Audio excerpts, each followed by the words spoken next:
This video presentation is intended for educational purposes only and is not intended to be the only definitive source of information on the topics presented. This video does not endorse or promote one specific safety device over another. If after viewing this video you have unanswered questions or concerns on any of the topics presented, it is recommended that you contact other recognized experts on the subjects of injury and fire prevention.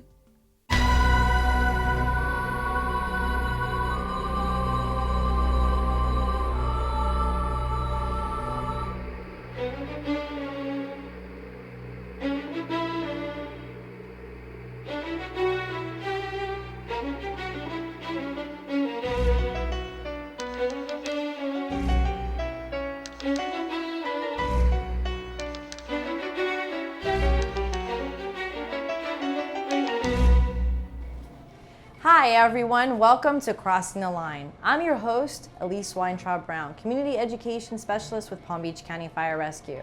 So now we're wrapping up with the last of the holidays for the 2015 year. This holiday season, we'd like to share with you a lot of important safety tips, and then lastly we'll go over some recent department news.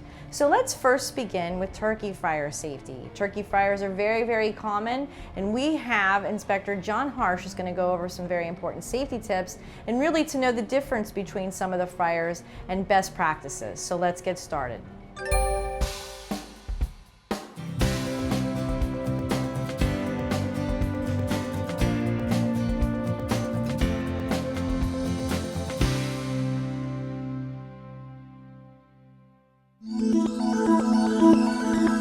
The NFPA and Palm Beach County Fire Rescue urges those who prefer fried turkey to look for grocery stores, specialty food retailers, and restaurants that sell deep-fried turkeys or consider a new type of oilless turkey fryer.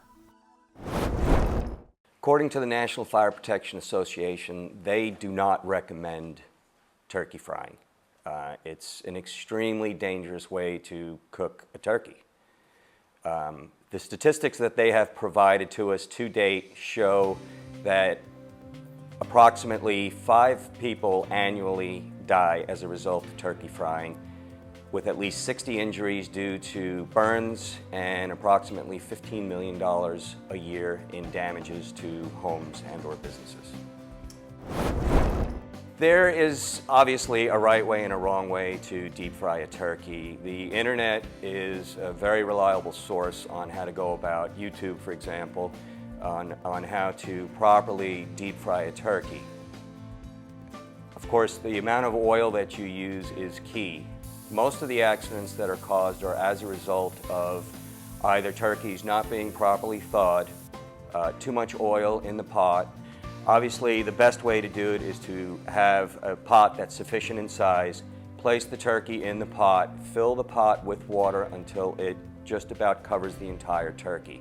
Remove the turkey, mark the water line, remove the water, make sure everything's properly dried, then fill your pot with oil to the mark that you made prior.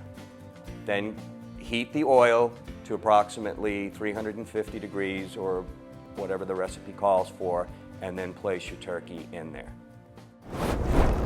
Turkey should be completely 100% thawed and dried. Oil and water do not mix, and when you have boiling oil and you throw anything that's frozen or that contains moisture, you're going to get a very violent reaction. Obviously, the best way to cook a turkey, the best location, is far enough away from anything that's combustible, not just your home, but also wooden decks, trees, dried brush, things like that. It should be on a concrete surface, at least, I would say, 30 to 40 feet away from any structure. Typically what happens is people don't put in the proper amount of oil, okay, in relation to the bird. So they tend to just fill up the pot with what they deem is necessary to cook, and then they place the turkey in there. And as they're placing the turkey in there, obviously they're going to find out that there's too much oil in the pot. The oil will then begin to spill, and you've got your ignition source underneath the pot, and that's going to ignite the oil. Actually, if you do start a fire, water is going to be the worst thing that you could possibly put on there, because you will make an even more violent reaction if you place water on it.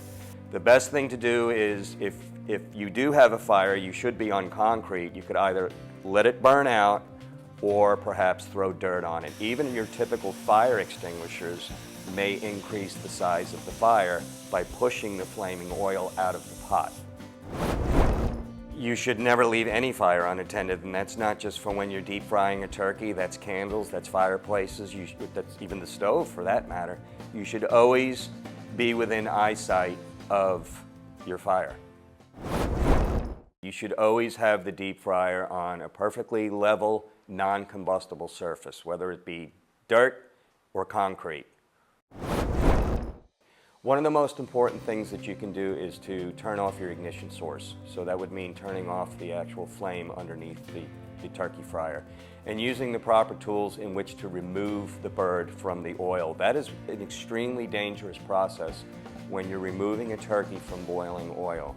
So I cannot emphasize enough that you must use extreme caution when removing a bird from boiling oil. If an individual experiences a burn, the first thing that you should do is call 911. The burn should then be run underneath tepid water for approximately 3 to 5 minutes until our responding personnel get there. Clothing and jewelry from the affected area should also be removed. Palm Beach County Fire Rescue, along with the National Fire Protection Association, does not recommend the use of deep frying turkeys. There are now outdoor cooking appliances that do not use oil.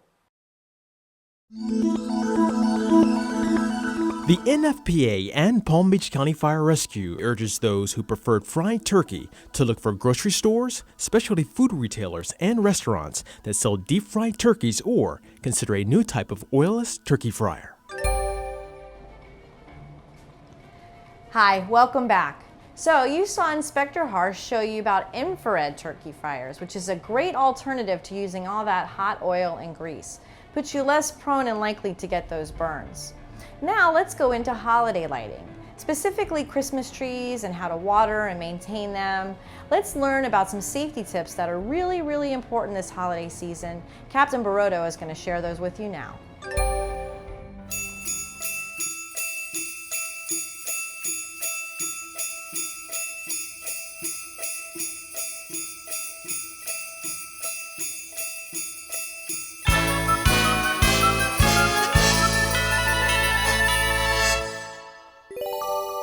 The holiday season brings with it many dangers. One of these dangers are Christmas trees, but there are things that you can do to minimize risks if you have a Christmas tree in your home. It starts with picking the proper tree. Choose a tree with fresh green needles that do not fall off when touched. Second, placing of the tree. Before placing the tree in a stand, you must cut 1 to 2 inches from the base of the trunk. Always make sure the tree is at least 3 feet away from any heat source, like fireplaces, radiators, candles, home vents, or any lights. Make sure that the tree is not blocking an exit. Always add water to the tree stand. Be sure to add water to the tree daily. Next comes lighting of the tree. Always use lights that have the label of an independent testing laboratory.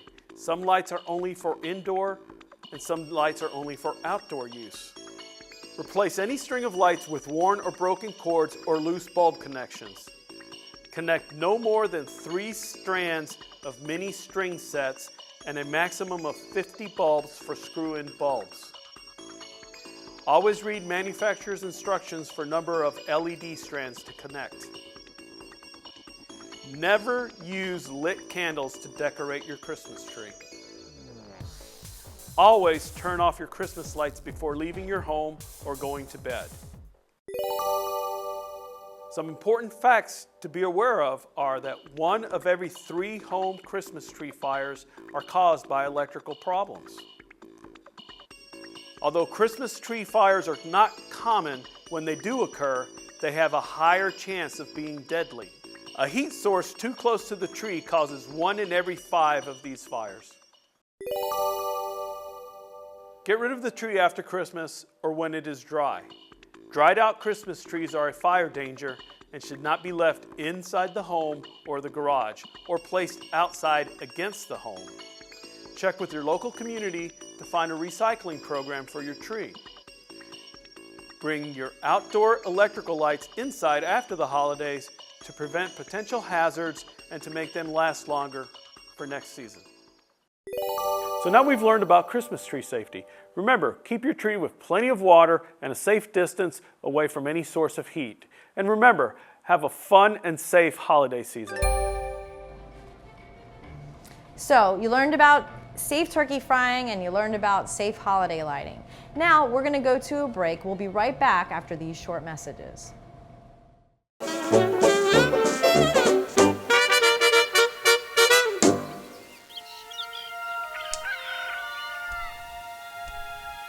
Excuse me, Dan, but you should be alert when you are cooking and keep anything that can catch fire away from the stovetop.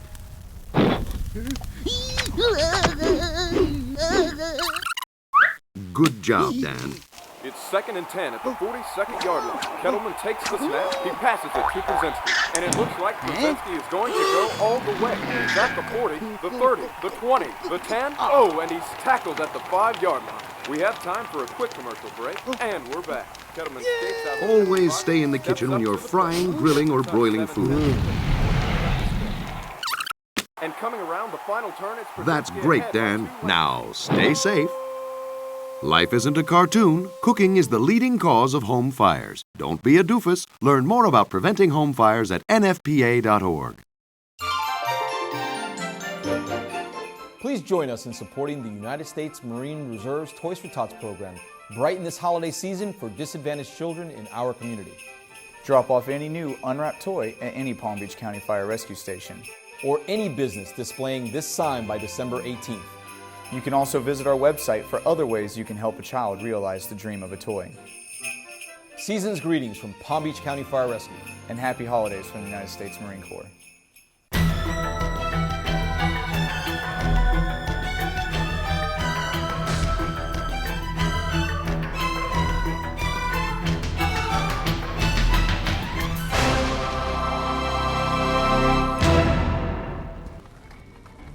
Hi, welcome back. Thank you so much for staying with us. So now let's hear about some recent department news. Palm Beach County Fire Rescue doing all kinds of CPR training. There's 5 pieces of training you guys are going to get here today, and you're going to leave with a degree in how to save lives. Today we have all members of the community, both businesses and community members coming out today to, first of all, realize that all it takes is a little walk to improve your heart health and minimize your chance of a heart attack or stroke. Time to welcome to the 2015 Palm Beach County Heart Walk. Somebody make some noise out there.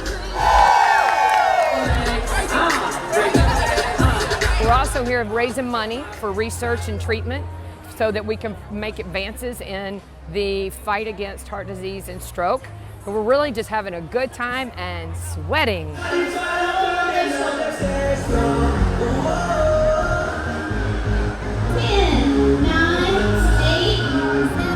People are having a good time because they realize how easy it is to protect their heart.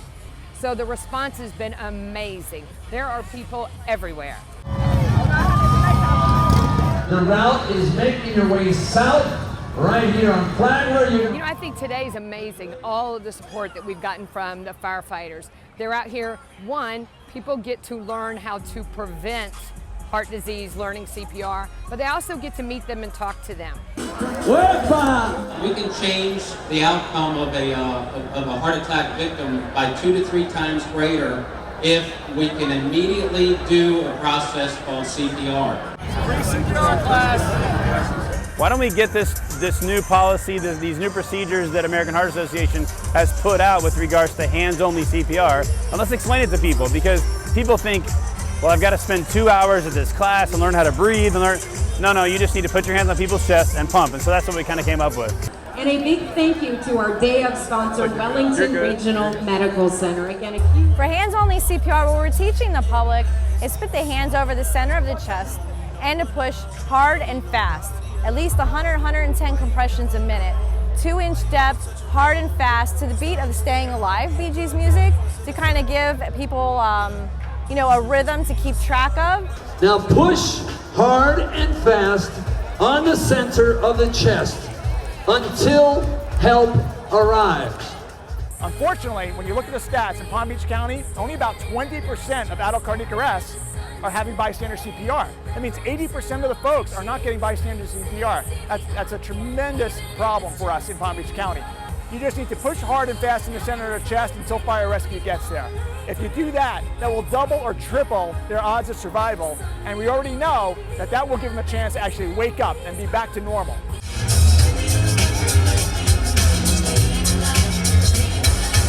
So I think that clearly what it's about is prevention and awareness, and this is great and a great venue to ensure that our community is aware of the symptoms, the signs, the things to look for, things to make sure that their loved ones look for, and that if in fact anything were to happen, know where to go, what to do, CPR. I was diagnosed with heart disease about 10 years ago and wanted to speak with other people who were like myself. So I reached out to the American Heart Association and started getting involved. And this is a super great event because it brings not only awareness to the disease, it reminds people to take care of their heart and take care of themselves. It also helps to fund research and so forth, to move technology along and to get people active and to get people paying attention to their bodies.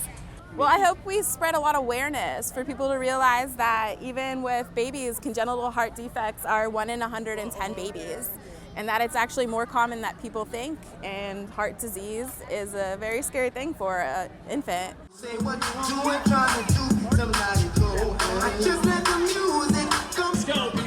Public awareness. People see a lot of people gathering for a specific reason, then it'll make them think about their situation. Hopefully we can spread the word about heart disease and stroke and make more people think about themselves, their family members, friends, and maybe they could talk to them, spread the word and say, hey, maybe I need to step it up a little bit and take care of myself a little better. Our lucky winner is, with the ticket number 542, yeah. You know, I think one of the things I'm most proud of today is all of the people that have come here together, a lot of community partners. Everybody's come together collaboratively to fight heart disease and stroke. Until the next one, we will see you all later. Place the heel of your hand in the center. First and foremost, I want to thank everyone for what you're doing today. It's important work in this community. We know it saves lives. We're all unified here with one common goal, is to prevent tragedy and to help our families, our core group in our communities be safer.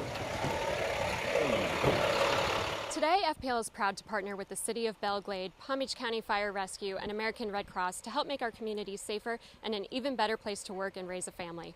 You'll take this one, yeah, because this one you'll go ahead and use it as the prop.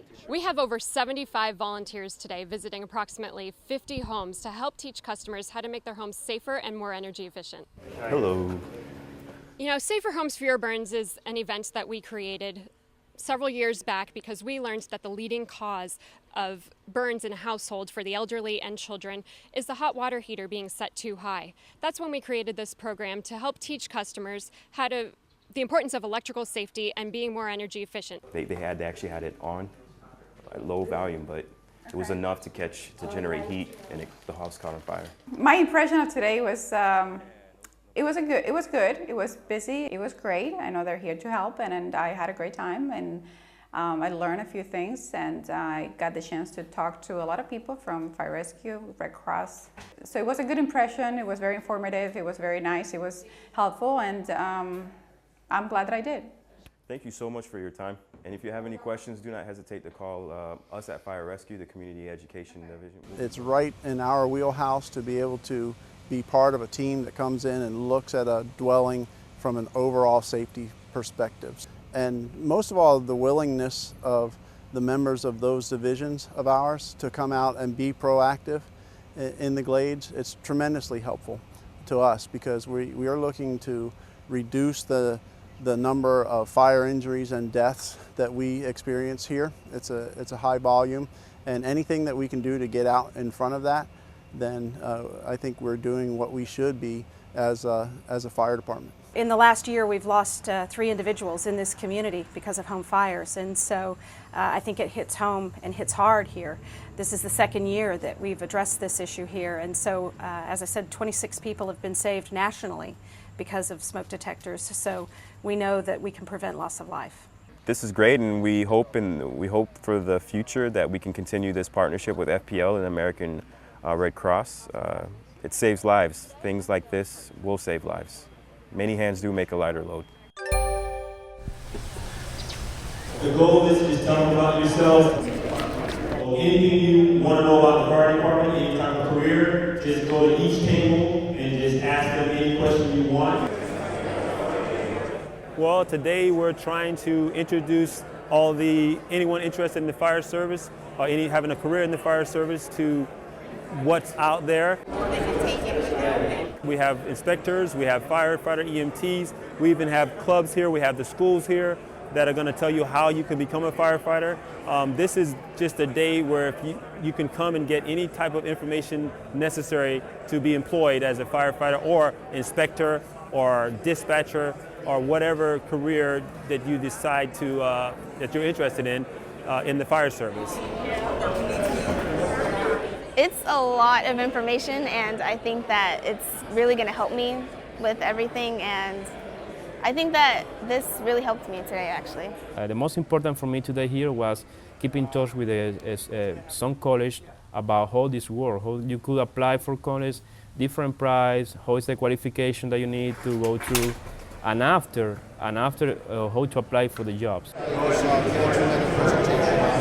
This is basically sponsored by the Fire Chiefs Association of Palm Beach County, and we got together and we wanted to give back to the community. This is also a way to increase diversity. Events like today actually plant seeds in these young people's minds on what it takes to become a firefighter. So just being out here, being seen, being heard, and just being able to interact with the community is what it's all about. I think it's positive because a lot of people aren't educated on stuff that they can do in their future to become, some professional or something.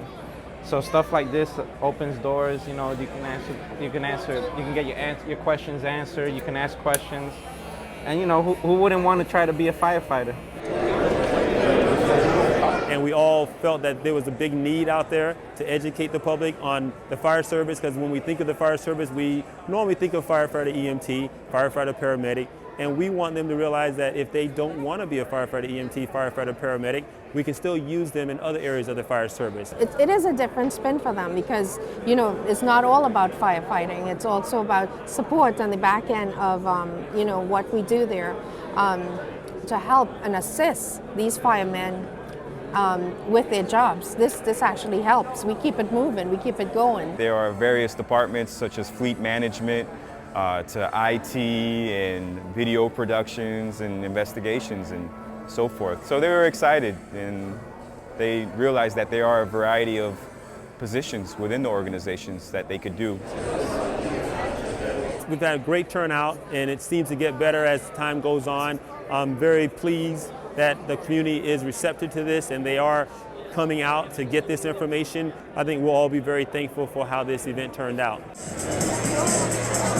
I was very excited about today's event. Number one, you have the different organizations that represent the fire service countywide, not just one particular department, but many different departments that represent Palm Beach County. So having this opportunity with all these organizations under one umbrella is an amazing opportunity for the public or the community to come out and see and get the questions answered right here, hands-on. It's the chance to just get your face, your name, a handshake. It might not seem like a lot, but when you see these people again, they see that you're involved in the community, and that is huge because the community is a huge part of the fire service. So you have to get started somewhere. So definitely, the more of these events that you can attend, the better you're going to be.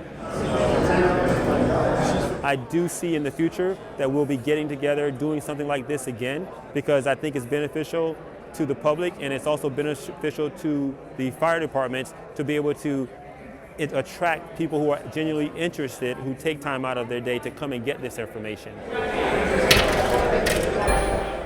That's it. There you go. It says keep. You keep the money.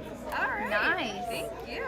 Well, what's going on today is Palm Beach Fire Rescue's here at Butterfield's Cafe, and we're raising money for the American Cancer Society. He's our mascot. He's our Butterfield's mascot from Palm Beach Fire Rescue. He eats here every day, 3 times a day. I do not eat here 3 times a day. No, I'm kidding. But anyway, and he knows our computer system. This is the 6th time that we've done this fundraiser benefiting Making Strides. We started in 2010, that's the year I was diagnosed, so that makes me a 5-year survivor, actually last month. We raise money for cancer awareness.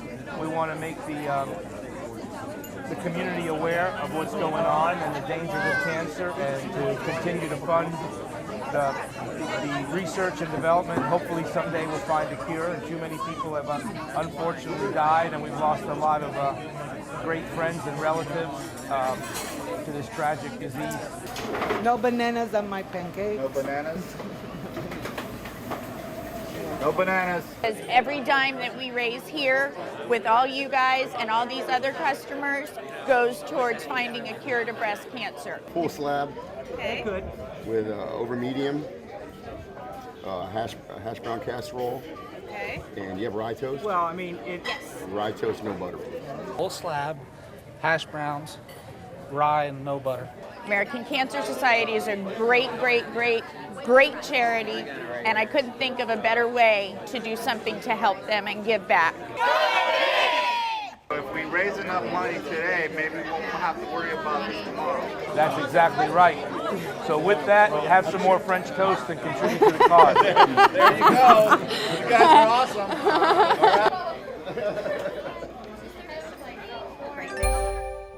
Hi, once again. So you heard about some great safety tips. You also heard about some recent news stories with Palm Beach County Fire Rescue and how we've been out serving the community.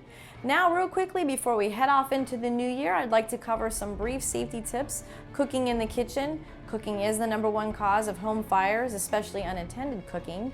And it can get real chaotic and a lot of chaos and commotion going on with the kitchen and little ones under tow. So some brief safety tips. First of all, make sure pets and children are out of the kitchen. Keep at least a 3-foot safety zone around any hot appliances so they don't reach up, grab something hot by mistake, or something even spill on top of them. Make sure you watch your cooking. If you have to walk out for a minute with slow cooking, keep a reminder like timers and putting a dish towel in your waistband. That's really good. Lids on top of pot fires are the quickest way to put pot fires out if there is a fire. Also turning the heat off. Anything in the microwave, in the oven, in the toaster oven. Keep the door closed and unplug or turn the power off if there's any residual smoke. Of course, call 911. We can certainly get that out for you. But most importantly, just practice safe cooking safety. Any candles that you light, we prefer actually use the LED candles, something without open flames, because it's just much safer in case they get tipped or knocked over. And just keep your family safe. We want to see you right here next time in January 2016 on Crossing the Line. Thank you and have a great day.